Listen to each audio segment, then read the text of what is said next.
الرحمن الرحیم۔ ابو بکر بن ابو موسیٰ اشعری اپنے والد کا بیان نقل کرتے ہیں کہ جناب ابو طالب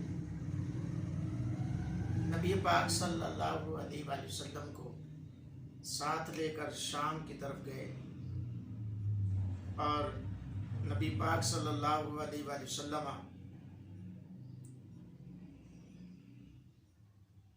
کے ساتھ ابو طالب کے ساتھ عمر رسید افراد بھی تھے۔ جب یہ افراد ایک راہب کے پاس پہنچے تو انہوں نے وہاں پڑاؤ ڈالا اور رکنے کی غرض سے رکے۔ پہلے بھی کئی مرتبہ جناب ابو طالب فرماتے ہیں کہ ہم وہیں رکا کرتے تھے، لیکن آج کچھ عجب منظر دیکھنے کو ملا کہ وہ راہب لجپال کریمہ کا علیہ الصلوۃ والسلام کو پہچان گیا اور اس نے پہچان کر جناب ابو طالب سے ریکویسٹ کی کہ آپ ان کو واپس بھیج دیں، کیونکہ روم کے لوگ جو ہیں کہیں ان کو شہید نہ کر دیں۔ اس سے پہلے ہوا کچھ یوں کہ راہب نے جب حضور کو دیکھا، کریمہ کا علیہ الصلوۃ والسلام کو دیکھ کر پورے قافلے والوں کی دعوت کی، ان کے لیے اچھا کھانا بنوایا۔ کھانا بنوانے کے بعد جب کھانے کے لیے بلایا گیا، اس وقت حضور علیہ السلام ابھی تشریف نہیں لائے تھے، کھانے کی جگہ پر بیٹھے نہیں تھے دسترخوان پر۔ تو راہب کہنے لگا کہ بھائی یہ کھانا تم لوگوں کے لیے ہے، لیکن جس کی وجہ سے میں نے بنایا ہے وہ نظر نہیں آ رہے۔ اللہ اکبر! کتنی عقیدت تھی، کتنی محبت تھی۔ میرے کریم آقا علیہ الصلوۃ والسلام سے محبت ہر چیز کرتی ہے، درخت بھی، شجر بھی، حجر بھی۔ اس وقت چونکہ حضور ابھی تشریف نہیں لائے تھے، تو پھر راہب نے کہا کہ بھائی مصطفیٰ جان رحمت کو بلاؤ، محبوب علیہ السلام کو بلاؤ۔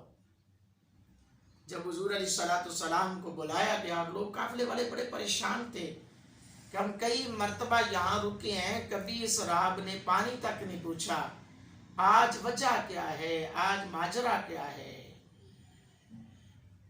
اللہ اکبر!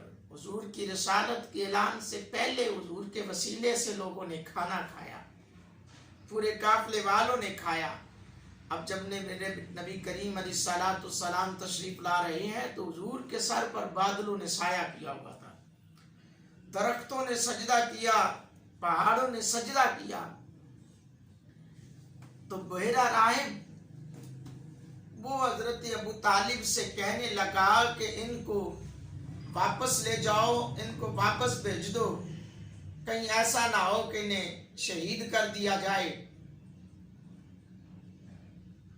اور میں نے آج سے پہلے یہ کام کرتے ہوئے کسی کو نہیں دیکھا، یعنی درختوں کو سجدہ کرتے ہوئے، پہاڑوں کو سجدہ کرتے ہوئے۔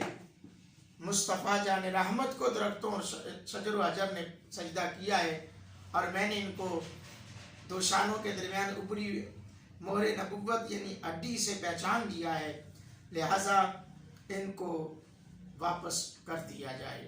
حضرات گرامی قدر، وہاں پہ ہی جناب ابو طالب نے میرے کریم آقا علیہ الصلوۃ والسلام کو واپس بھیج دیا۔